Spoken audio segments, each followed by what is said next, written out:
नमस्कार, मैं कनिष्का अग्रवाल और आप देख रहे हैं विजडम न्यूज। भाजपा अपने जनसंपर्क अभियान के दौरान 25 जून को काला दिवस के रूप में मनाएगी। वहीं इमरजेंसी पर बनी डॉक्यूमेंट्री को युवाओं को भी दिखाने का काम किया जाएगा।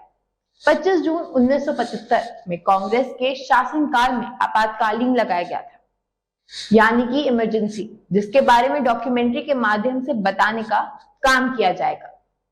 बीजेपी ने इस फिल्म को दिखाने के लिए 25 जून की तारीख इसलिए भी निर्धारित की है क्योंकि इसी दिन 1975 में देश में 21 महीने का इमरजेंसी लगाया गया था।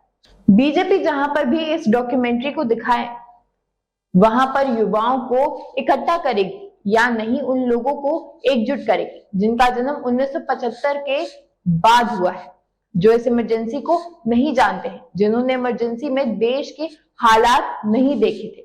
उन सभी लोगों को बीजेपी एक डॉक्यूमेंट्री फिल्म दिखाने का काम करेगी।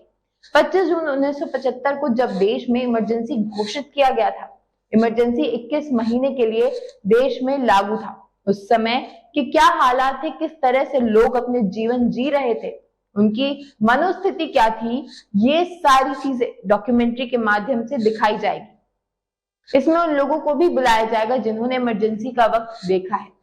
मांडर उपचुनाव के बाद क्षेत्र के मतदाताओं का आभार प्रकट करते हुए सीपी सिंह ने कहा कि मतदाताओं ने बड़ी संख्या में मतदान किया है।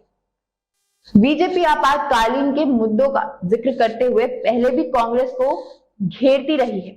बीजेपी अमित शाह 26 जून को अहमदाबाद में प्रेस कॉन्फ्रेंस करेंगे, जिसमें वो बताएंगे कि किस तरीके से 1975 इमरजेंसी का साल रहा है। 1975 में 25 और 26 जून की रात ही तत्कालीन राष्ट्रपति ने आपातकाल के आदेश पर हस्ताक्षर किए थे और अगली सुबह इंदिरा गांधी ने पूरे देश में आपातकालीन लागू करने की घोषणा की थी।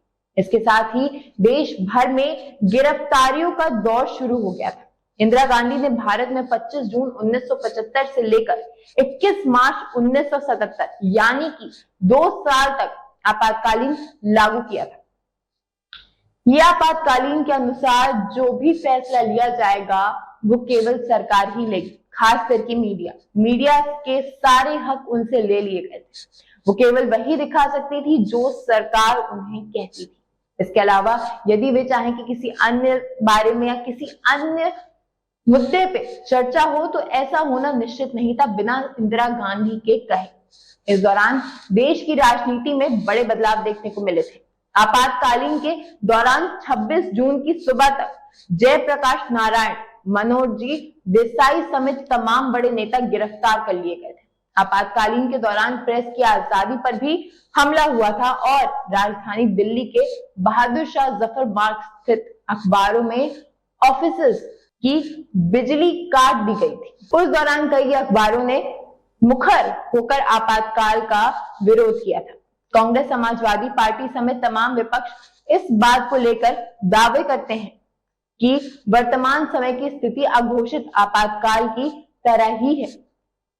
वैसे आपको बता दें कि इस आपातकालीन के कई सारे डिसएडवांटेज भी भारत को देखने को मिले। जिस तरीके से भारत की इकोनॉमी अगर आपातकाल नहीं लगा होता तो इस वक्त काफी बेहतर हो सकती थी, इसका मानना है बीजेपी का। साथ ही साथ हमारा देश काफी पहले पहुंच गया, यानी कि जो विकसित, जो तरक्की हम कर सकते थे उससे भी हम पीछे चले गए। वहीं बीजेपी अब इन आरोपों का जवाब कांग्रेस के शासनकाल में लगाए गए इमरजेंसी पर आधारित डॉक्यूमेंट्री दिखाने की तैयारी कर रही है। बीजेपी अपने जनसंपर्क महाअभियान के दौरान 25 जून को देश भर में कांग्रेस शासनकाल में लगाए गए इमरजेंसी पर आधारित डॉक्यूमेंट्री दिखाएगी। बीजेपी ऐसे लोगों से दूसरों को इमरजेंसी के वक्त के आंखों देखे हालात को बताने का काम करेगी। असल में बीजेपी लोगों को ये संदेश देना चाहती है कि आपातकाल क्या होता है, उस वक्त का दौर कैसा था। कांग्रेस शासनकाल में जब आपातकाल लगाया गया तो किस तरह से लोगों की आजादी को छीना गया। बीजेपी के प्रदेश महामंत्री अमरपाल मौर्य ने बताया कि देश को ये जानना चाहिए, खास करके नौजवानों को ये जानने का अधिकार है कि कांग्रेसियों ने देश के अंदर कितने अत्याचार किए हैं और किन किन लोगों ने उसे झेला है। आपातकाल के समय में साहित्यकार, पत्रकार, नेता, उन सभी लोगों को जेल में ठोक दिया गया था जिन्होंने कांग्रेस सरकार के खिलाफ आवाज उठाई थी। कांग्रेस ने लोकतंत्र से चुनी हुई सरकारों को विखंडित करने का काम किया था। वहीं इस डॉक्यूमेंट्री फिल्म को लेकर कांग्रेस विधानमंडल दल की नेता आराधना मिश्रा कहना है कि आपातकालीन को अब याद आ रहा है, एक समय था जो बीत गया। इनको इसलिए आपातकाल याद आ रहा है क्योंकि बीजेपी को पता है कि अघोषित इमरजेंसी जो उनके समय में लगी हुई है, पहले बात कुछ लोग तक सीमित थी, लेकिन अब जनता ये बात कर रही है। बीजेपी ने शासनकाल में जिस तरह से केंद्रीय एजेंसियों का दुरुपयोग किया जा रहा है, चाहे वे सीबीआई हो या ईडी, इनकम टैक्स, हर कोई छापे पहले बड़े लोगों पर डलते हैं, राजनेताओं और बिजनेस हाउसेस पर पड़ते थे, अब छोटे लोगों पर भी पड़ने लगे हैं।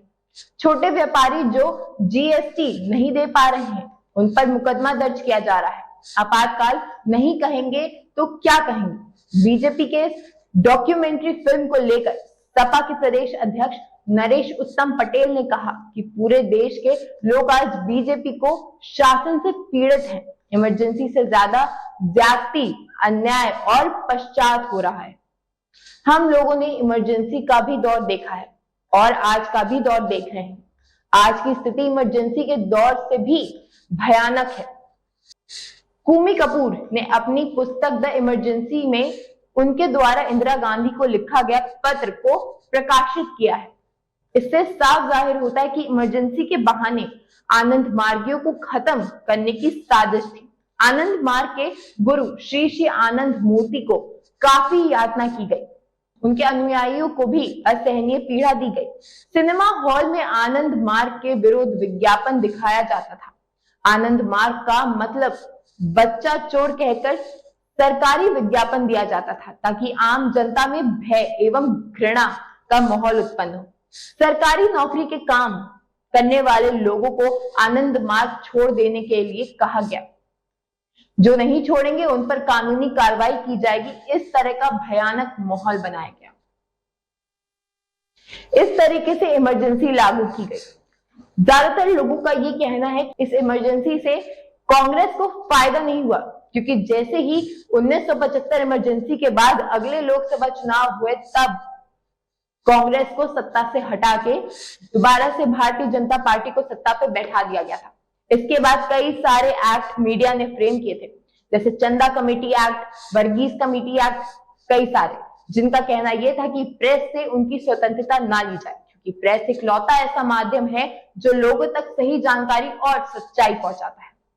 इसके तहत जब बीजेपी की पार्टी आई तो उन्होंने सभी एक्ट लागू कर दी, यानी कि जिसे हम अंग्रेजी में लिबरलाइजेशन कहते हैं, वो होने की क्रिया शुरू हुई थी।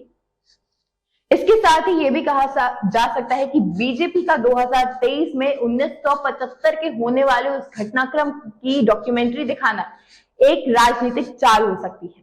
दरअसल वो ये जताना चाह रहे हैं कि कांग्रेस का इतिहास आखिरकार था कैसा, किस तरीके ने कांग्रेस ने अपनी सत्ता बनाने के लिए आखिर पिछले सालों में क्या क्या किया है। जैसा कि हमने याद हो कि अमेरिका के दौरे के दौरान राहुल गांधी ने कहा था कि बीजेपी अपने भूतकाल पे ज्यादा ध्यान रखती है, ये सोचने के बदले कि भविष्य में क्या करना है।